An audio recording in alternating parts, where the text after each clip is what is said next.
All right, welcome to this show again. We'll start now.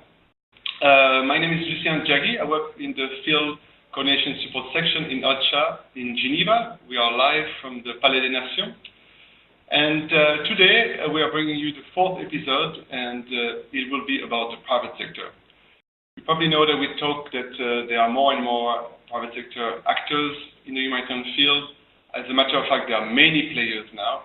And we thought we'll zoom in into that specific niche to understand better what are the benefits, pros and cons, and the challenges that it brings to the humanitarian responders that we are. So we're leveraging the vast network that we have within the UNDAC system to bring you eminent and specialists in different fields. So today we have with us Marina Skuric. Welcome. Thank you. Thank you for inviting me and having me. It's a pleasure having you here. So Marina has 25 years plus of experience in the humanitarian field. She's been in different countries in Africa, in the Middle East, in Serbia, Croatia, to name a few. She worked in refugee camps and many other places.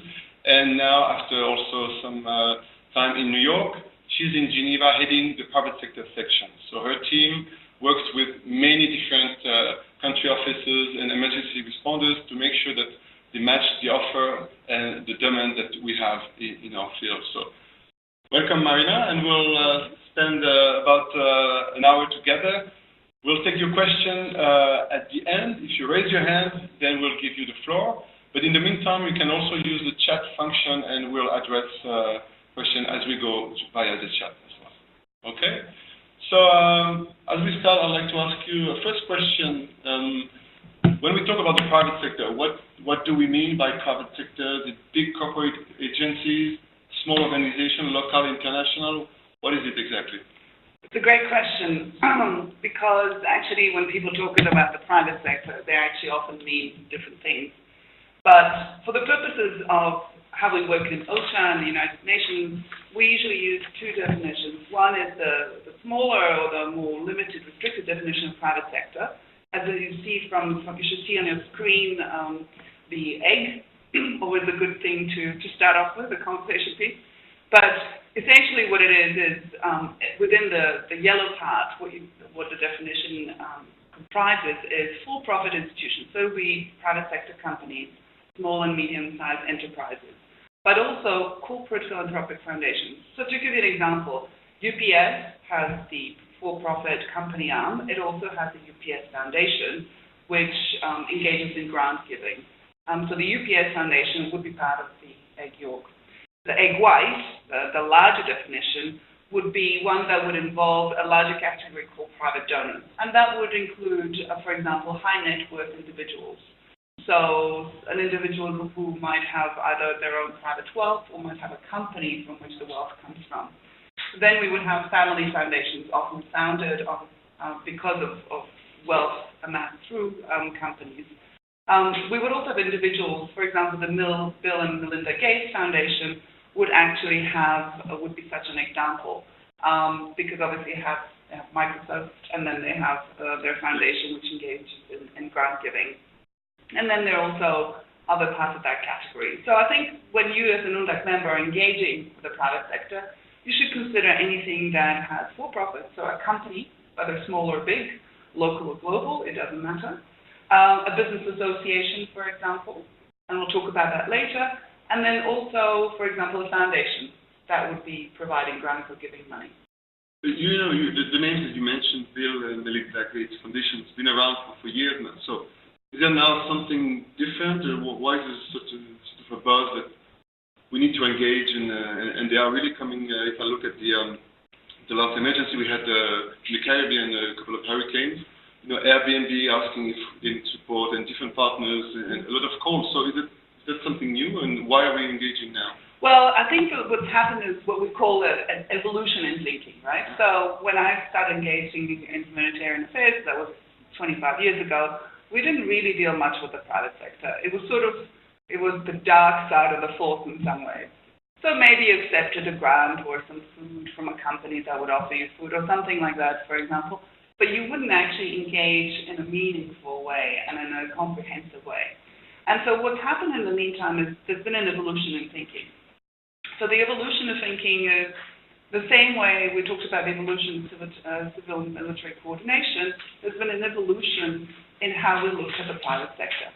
So, for example, 20 years ago, we were wondering, are military actors really part of humanitarian coordination? And are they part of a humanitarian context? Should we engage? Should we not engage? Now we have guidelines that govern how we relate to military actors. In the same way, there's been an evolution in thinking and how we should engage with the private sector, what we should do with the private sector, and also we've actually realized the relevance of the private sector, which is much larger than what we initially thought. And so there's been one it's a major and growing contributor. As you'll see from the screen, we've had an increase in the giving, and the private sector gives more and more, and we actually know more and more about how much the private sector gives. But clearly there's an upward curve there, so that's one thing. And there's also a realization that it's not all about money. It's much more than that. They actually bring other things, other skill sets that we might not have. So certainly, I think we are now reaching a high point of the curve, or hopefully not the high point, but there's definitely been a bit of a watershed moment in how we think about the private sector. And is that also reflected that then from our side we have more recognition and acceptance and, more buying basically from yes, we understand it more. Absolutely, we understand it more. There's more high-level support for this. So, for example, we have, you'll see on the screen, we have a statement from our new Secretary General, Antonio Guterres, about the importance of the private sector. So he considers one of the best allies today. And he recognizes the importance of mobilizing them. So I think this holds true for whichever organization you work for. It doesn't matter whether you're a UN or not UN. But certainly I think we're recognizing more and more that we need to work together, that issues such as humanitarian crisis are best solved together, pooling all the different resources of different actors. And are there any other reasons, basically, that... why do we engage the private sector? Yes, of course. The private sector brings different things, and so I think you need to consider a number of things. One is the private sector is present in all emergencies. It's a fundamental part of affected communities. It reinforces local capacity. So when we talk about localization, well, the private sector is certainly a very important part of localization. It's a local actor as well as a global one. And then we look at three different groups of things that the private sector brings. One is the obvious one, assets and resources. They can give you money. They can also give you in-kind donations. The in-kind donations are very important, particularly when you have a sudden onset emergency. They might have a truck that might take you weeks or months to procure, and you need it right now, at that very moment, and they're there offering it to you. That's invaluable. The second set is the know-how. So we have different parts of that know-how. There's the issue of supply chains. The private sector often has better supply chains than humanitarians do. It has better coverage, better local networks, because they're part of the society before you, as an UNDAC team member, have even perhaps arrived. There's also speed and efficiency. There's the local versus international aspect. So one is local companies are there. Because they're there and they don't need to bring things in from the outside, they actually are present right in that moment when you actually need them. There's also the issue of, by procuring or getting things from local capacities, you're actually reinforcing local capacity, right? So if you're buying from a local company or you're getting something from a local company, you're actually reinforcing their importance. Then there's innovation, where the private sector is usually very strong. We have innovation in the humanitarian sector, of course, but the private sector excels in it. That's how they actually gain their competitive advantage. And then lastly, there's technical expertise. They often have expertise that we might not have because we don't specialize to that degree. And those are all things that we should recognize. And then the third part is the part I particularly like because we actually probably talk least about it. It's their influence. It's often who they know. The strength of the private sector is they often have strong networks. They know local contexts, sometimes particularly global companies. Their competitive edge comes from knowing people, having networks that you, as a newly arrived UNDAC member, will not have. But very often these companies are very willing to share, perhaps informally sometimes, and share that knowledge. and that's something you should take advantage of. There can be very small things. They can change in the way they're doing business that can affect your humanitarian context and can affect the actual beneficiaries or affect people you're dealing with. And that's tremendously important. Well, I like that you cite a lot of benefit actually, but somehow that reluctance that maybe some humanitarians had in the past, was based on the assumption that nothing comes for free, right? So there's no free lunch. Exactly. That's true. So, and I can see that we can use those benefits and what they bring, and I like very much the fact that, we talk a lot about localization as well. Well, they are there, they're responding, and they are first to benefit, their business are first to benefit if they can go on with their life, and if the disaster is mitigated. And but then, from their side, is it more of a, public relation thing? Is it a genuine support? Why would they engage with us, actually? What's their interest? Yeah. So this is our side of the story, right? Exactly. So what's their side of the story? Well, their side of the story varies. Of course, they get engaged in humanitarian context for different reasons, right? And we actually, one thing we recently did is we asked more than 100 companies, global and local, asking them, what's your motive for getting engaged? What drives you? Why do you do this? And so the classical way that the thinking was, I would say, in the early 2000s, in the early 40s, they said, there's still the buzzword of corporate social responsibility, that corporations have a social responsibility to actually help society. So part of it is affected by that, and that's what people have been talking about perhaps a decade now. But there's also an additional set of things. So it's not just about corporate social responsibility. It's not just about doing good or feeling solidarity towards humankind, that you see somebody in distress and therefore you should help. It actually makes business sense too. So I think what businesses have said to us is that, one, they're part of the community. They're equally vulnerable to crisis. So they recognize they actually need to get engaged, because if they don't mitigate that impact, if they don't actually look after their resources, and their resources will be their employees, who are part of local communities, who are part of the communities that buy their products, who in the end actually affect their bottom line, they actually will not be helping themselves recover. So they actually see an interest in doing that. If they don't get engaged in helping those businesses stand up on their, those communities stand up on their 2 feet, they will not be able to stand up, because there will be nobody to buy their products or their services. So that would be one. The second one is employee motivation. So as we know, companies, particularly global ones, often have pretty similar profit margins, unless you're breaking out into a new area and you have a very competitive edge on something. But in many industries, the relationship between these companies is pretty equal. And so often the competitive edge is your employees. Who do you have among your employees? How do you motivate them, and how do you actually retain them, right?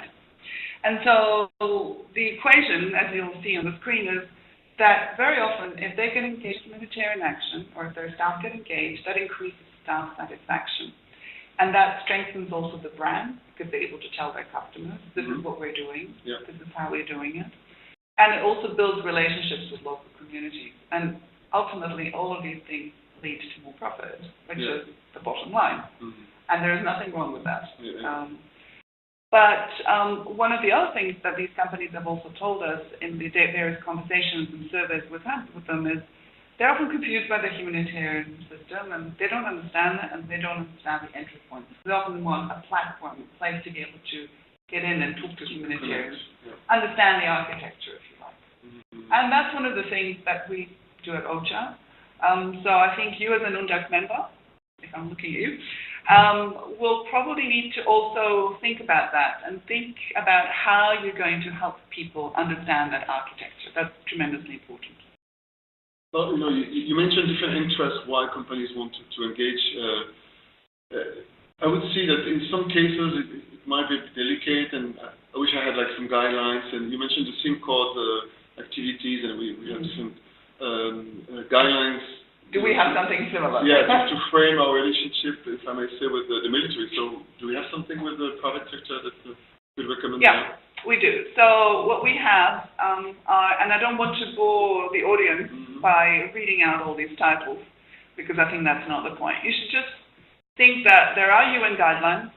There's something called UN Global Compact, which you might have heard of, which is about companies signing up to implement the SDGs, the Sustainable Development Goals.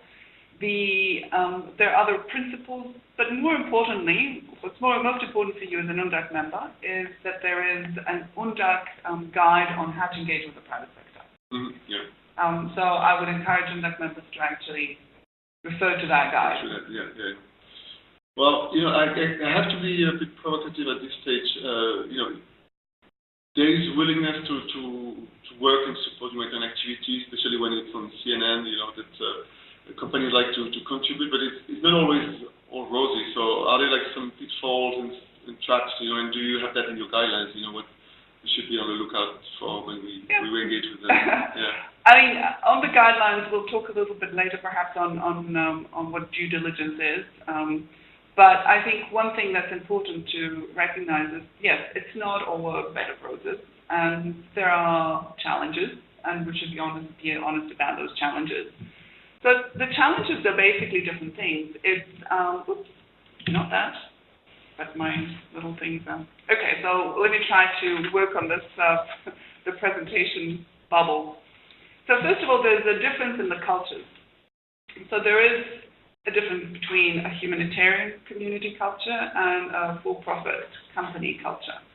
And we should be aware of that, and there's nothing wrong with that. We inhabit slightly different worlds or universes, and we intersect in these cases of crises. So what makes it difficult is that, we often speak different languages and we mean different things by saying we think the same thing, but actually we often don't mean the same thing. So one is the issue of procurement and partnerships. So for example, in the UN, we are a little bit limited to how much we can engage with a company. There is a difference between a company that's selling you goods, which you may be buying at the UN, and you trying to have a partnership with an organization, with a private sector company.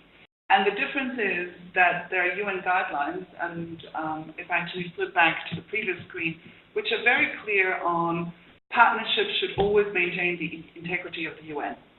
So, for example, if you enter a partnership, it should never provide an unfair advantage to a for-profit company seeking to then bid on a tender, trying to get a contract from the UN. So that's one thing to keep in mind. That shouldn't stop you, but it's to realize that actually you should be aware of that.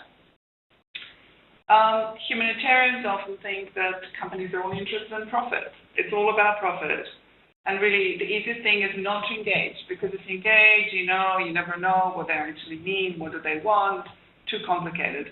Well, that could be a way of looking at it, but of course, we don't deal with complexity and difficulty by running away from it. So I would say we need to deal with these challenges, and the way to deal with them is not to turn around and say, I'm not going to do it.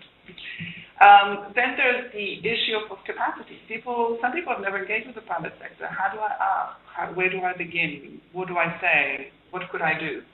And I think the thing there is you learn by doing, and you have the UNDAC guide on private sector engagement. We have other materials we can always share with people. There are ways you can learn, self-learn, and then you can ask for help. That's what we're here for.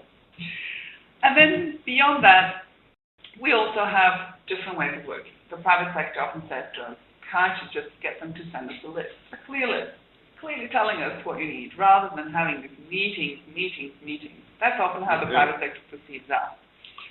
And, they come to a humanitarian meeting and people use jargon.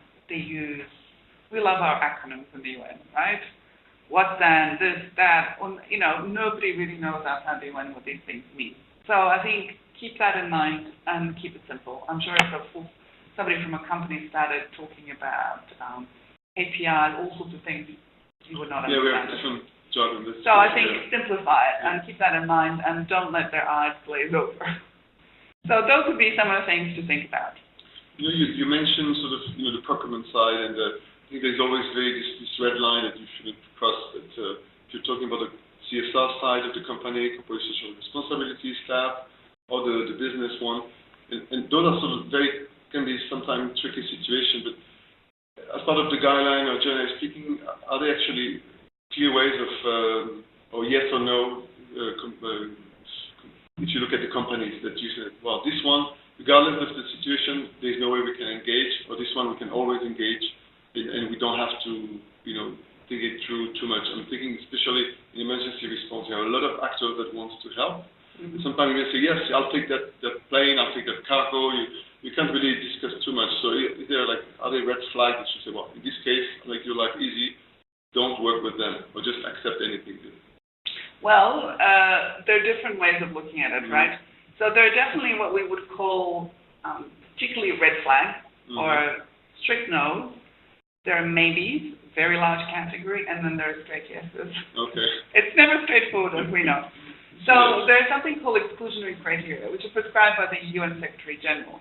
And those would be things such as any company involved in forced labor, child labor, producing cluster bombs, for example, on the UN sanctions list. And I must have missed something else, but those are basically the no-goes. We can't engage with companies like this because that would affect the reputation of the UN. And then there are the positives. What are we looking for? We're looking for companies that respect the SDGs, that are signatory to the UN Global Compact, that have positive practices, that engage with other humanitarian organizations, and so on. So those are the sort of the other end of the spectrum. And then somewhere in the middle of the spectrum are companies or industries that are harmful to either human health or behavior. And here we have, for example, mining companies would be perhaps a maybe because they often have a negative effect on the environment. Companies that produce, for example, toys that are replica of weapons, because they could be promoting harmful habits, right, or wrong behaviors. See that. Tobacco is also a strict no. Alcohol is considered harmful, but recognizing that limited use will not necessarily bring around dependency. Some people say sugar is the new tobacco, hence the soda bottle. So that's why you have all these icons on the screen. So on your left side, you can see all these, ranging from strict no's to a sort of a gray area under certain circumstances, to companies or industries we often engage with, which doesn't mean that every company in the industry will be acceptable. For example, the mobile industry, which we'll talk about a little bit later, financial services, construction companies, warehousing, logistics would be all usually desirable types of industries to engage in. And then obviously it goes on and on, right? So you have the hotel industry. I mean, it's such a wide range. But I think what you should, as an ONDAC member, keep in mind is there are strict no's. If you are on the UN sanctions list, that's a no. How do you find out? You talk to us. That was going to be my next question. Because you mentioned child labor, right? That's not going to be something I can see on the company website. So no, they probably won't promote it. Exactly. So how do I know? And you mentioned plastic guns and toys. I mean, I'm sure there's very reputable companies are actually producing that. So and then you also have to weigh pros and cons by giving shelter to affected population or some goods or support. And I would say if you're a beneficiary, you say like, why should I care?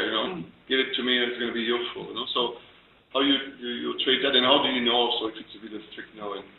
Well, there are companies that we usually engage in. So we have a list of companies we engage very frequently with. So they are on the cleared list. So companies that would have passed our, what we would call due diligence, which is basically making sure that we maintain the reputation to the UN, that we don't pose additional reputational risk by engaging with a certain company.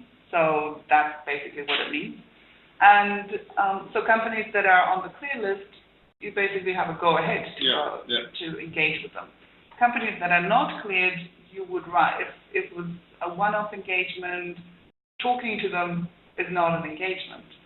But considering to receive goods and services is a type of engagement.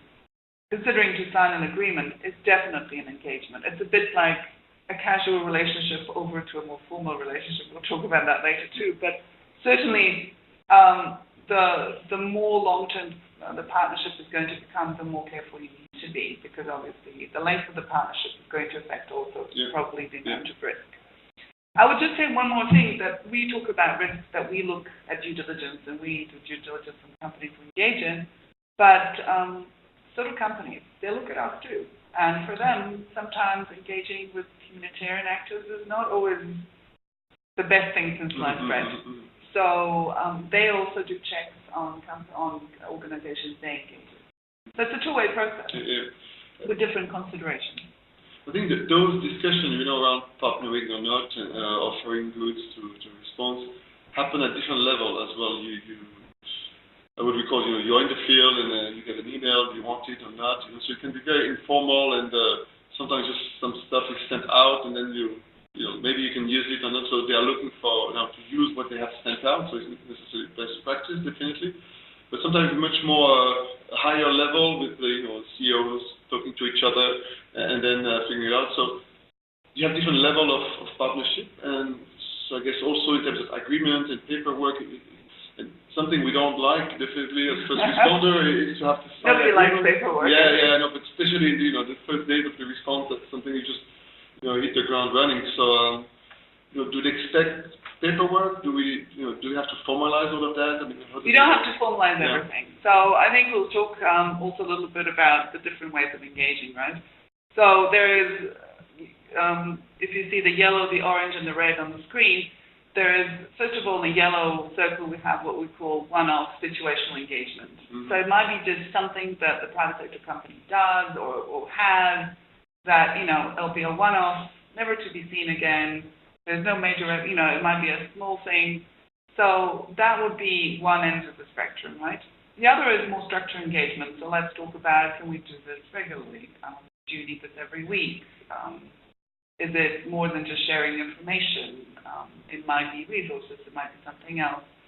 And then the most formal part of that would be what we call long-term partnerships, pre-positioning agreements, standby agreements, memorandum of understanding.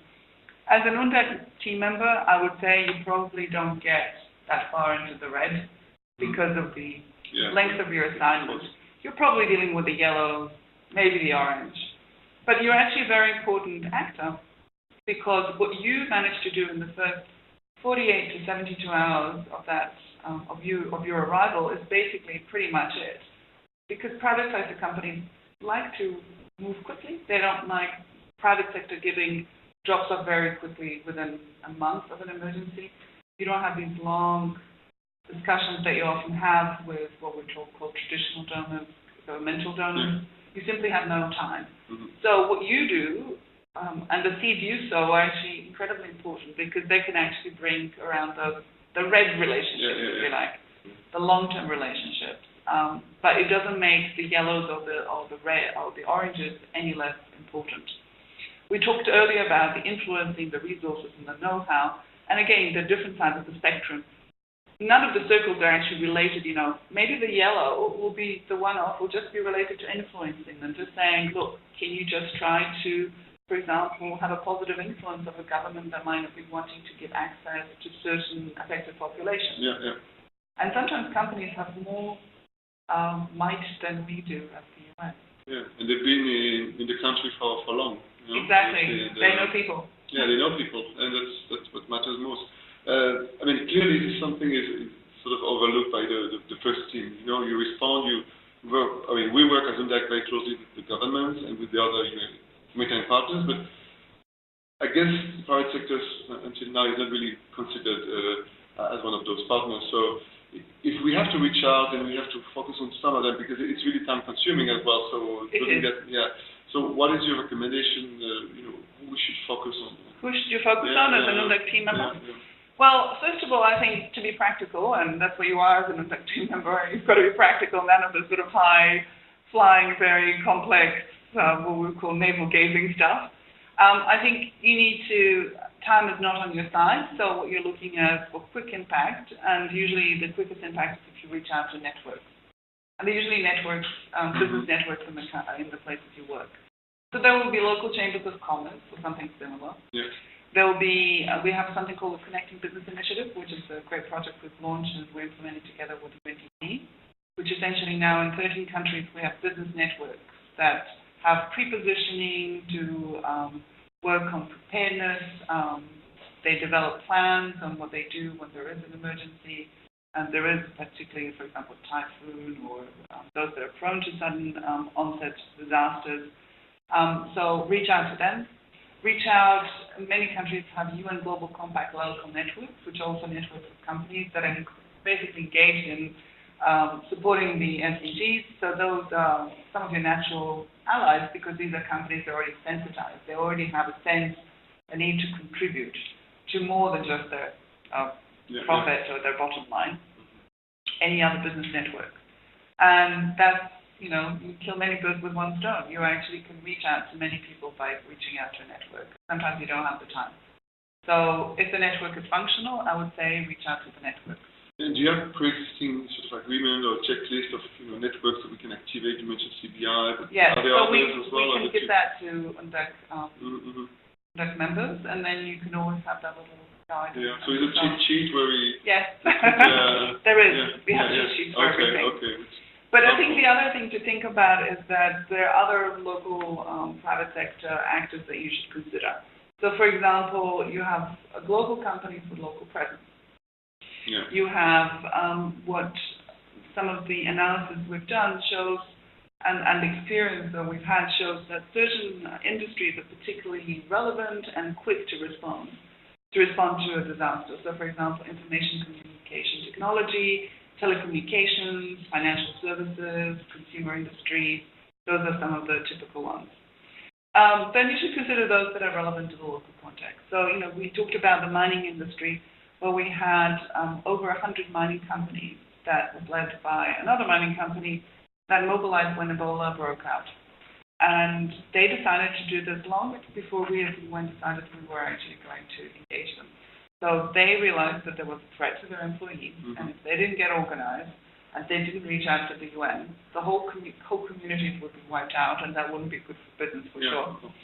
And so they had a very positive influence. And, we talked about the mining industry being on the sort of in the gray area, but in this particular case, the mining industry was particularly active and, got together construction equipment, diggers, access roads, helped with access roads, helped with water and sanitation issues, all sorts of things. And then the other thing it shows us is that there are also companies from neighboring countries that have strong economies that often get interested in that particular country. On local context, I also want to say that sometimes small local companies are particularly relevant. So when we had the earthquake in Nepal a few years ago, we had local trekking companies that had such levels of expertise that no one else did. Yeah. And they helped track down and identify locations of survivors under the rubble and helped save hundreds of people. And no one else would have had that local expertise because often these areas were remote, hard to reach. They knew the tracks, they knew the terrain, and no one knew it as well as they did. You see, when you mentioned those examples, I like that very much, but often it's really a bottom-up approach that, something mushroom, in Nepal we had this case, you mentioned Ebola, another case, and you mentioned the CBR. I think for us it's really important to have predictability, that we know that if there is something we can activate, push a button and something can happen, the partners are going to join. And we have that very much with the different networks that we have, but more on the governmental side and donor side. Or so with private sector, is there something I could rely on and activate? So there are some of these networks which are ready to react. Obviously, for example, for CBI it's only 13 countries, but the aim is to have 40 by 2020. So that's one thing that you can have, and there's a predictability there that there will be there. There's also an important thing you should know about, which is there is a checklist that you can use, but there are also what we call charters. So there's the GSMA charter and the satellite charter. And what these charters do is they detail a number of actions or whereby these companies from these industries have actually agreed to engage in a number of actions that will help people who are first responders and will help facilitate their work. And this is tremendously important because, as I'll show you on the next slide, first, communications is one of the critical things. If you can't communicate, you are really, it's going to be hard for you to do anything. So this is why it's really important to engage with industries associations such as GSMA or the satellite industry and so on. The other thing that I think an UNDAC member should think about is also identify the key needs and asks. I think one of the frustrations they have with us is, for example, we'll get an email from a colleague saying, oh, so we ask them, is there anything private sector can do to contribute? And they'll say, oh, there's a bridge, we need it fixed.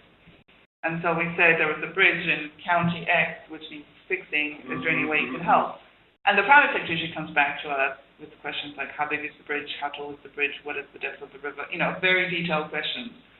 Or if you say we need a truck, what's the tonnage of the truck, what's, location, where are you going to be taking the truck? They're literally thinking about the next step, which is, I need to provide a driver for insurance purposes, I need to know where this is going, and so on. So I think, don't kill yourself with the detail, but do try to be very concrete in what you're asking rather than vague, we need sanitation kits for 1,000 people. Say it out, really spell it out. And I would say include them in humanitarian processes, share information product, and reflect private sector contributions. And then sometimes companies just talk to you because they want to actually get the UN to procure, which is fine too. In this case, direct into the UN Global Marketplace. So there's a dedicated website. So we keep it very divided, right? Keep it divided. If they want to do procurement, that's a different issue than engaging in a partnership. But in terms of the actual checklist of what you should keep in mind is, for the GSMA Charter, you'll see there is, for example, what members of the GSMA, which are now, I don't know the exact numbers, but it's over 100 countries and many mobile phone operators. They will restore priority network coverage. They will basically do mobile services for affected populations, which means they will provide free or subsidized SMS and calls, which is really important. They will establish reduced roaming tariffs for international response agencies in emergencies. And in some cases, they will do other things. So, for example, again, in Nepal, we had mobile phone companies that increased the broadband coverage for users. And one of my colleagues said to me, when I landed, because she was one of the first responders, when I landed at the airport, the coverage was so much better than 6 months earlier when I had been there on a mission. And I was surprised. But then I realized afterwards the GSMA Charter had been activated. And that's what made it possible. So it's very concrete. And then, sorry. When you mention activation, because even, example of bridge, and you can sense that the transaction cost might be a little bit higher, like getting things started. So when you activate that charter, is it like we activate the cluster system, or how does? It's not linked to the activation of the clusters. Okay. It's basically what you do is you write to the person who's the private sector focal point dealing with the charters. Okay. And that will be in your checklist and kit too. And that person will contact GSMA and say, we want to activate the charter in this particular country. Okay. And that can be tremendously useful. In the case of the satellite industry, that will mean that companies that are part of the charter, that sign up to the charter, will provide free satellite services for humanitarian responders for a certain amount of time. They also have pre-trained teams of people who are in many countries ready to set up equipment free of charge for humanitarian workers. So these are really important things and very concrete things you can use and you should use. Good advice. We'll definitely check this out and activate it next time. So I think we're up for 40 minutes plus, so maybe we'll wrap up. Do you have some, takeaway key messages before we open for? So I think, I realize I've thrown a lot of information at you, and now we want to hear your questions. But before we get to your questions, if there's 4 things or 5 things I want you to come away with from this talk, are the following. So one is private sector. I hope I've managed to convince you is really important. Engage with them from day one of arriving. That's really important. Don't forget them. And there's always, a reason why you need to engage with someone else and a government official. Of course you need to do that, but don't forget the private sector. Engage in different ways. It's not all about money. Keep that in mind. It's not It's not always rosy, so there will be challenges, but there are also lots of opportunities. So keep that in mind. And I think keep your eye on the positives and the opportunities and be aware that there will be some pain, particularly if you want to formalize some of the relationships. Be very specific about what you need. And if in doubt, go to the UNDAC checklist or contact the private sector focal points in Geneva who are happy to help you. Or I guess the UNDAC support team in Geneva. Yes, always good advice. So I think that's the sort of... Thank you, Marina. No, this is quite refreshing. There's a lot to it. You know, it's I think we moved quite a bit on that front. You know, trying to understand better what are the dynamics and what drives the private sector and what drives us. You know, in working with them. As you say, they are on the ground anyway. So this is one of the partners that slowly, I believe, will be including more and more and seeing them more and more in the coordination mechanism. So. Thanks for that. We'll take some questions from the audience, so you're going to raise your hand if you have a question. I can already see that we had a question on the chat. So it's about due diligence. So thank you from Ghana. So thank you for watching.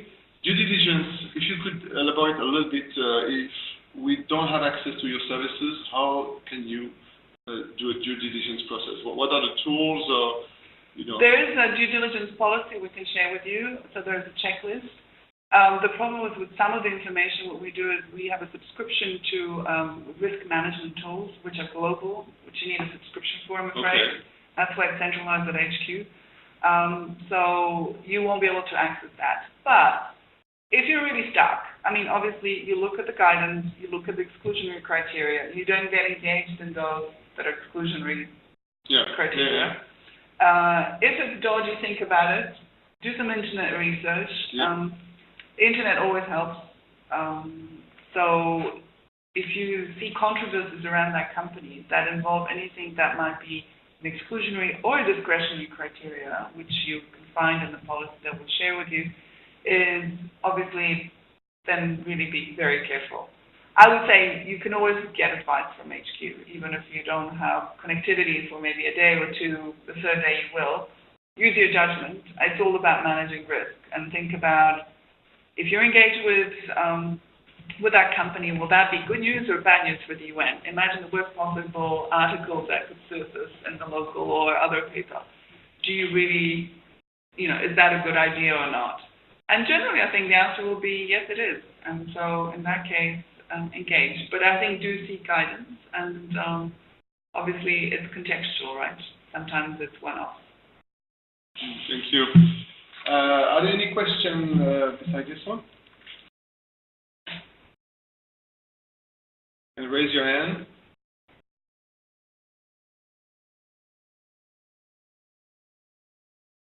Well, thank you very much, Marina. It was a pleasure having you here today. A pleasure to be here. But I'm disappointed there are no questions. There must be things which are unclear. There are questions, but probably our audience are a bit shy. The audience should not be shy, so please ask away. We can't watch you either. So there's no such thing as a stupid question, so don't be afraid to ask. Then give it another try.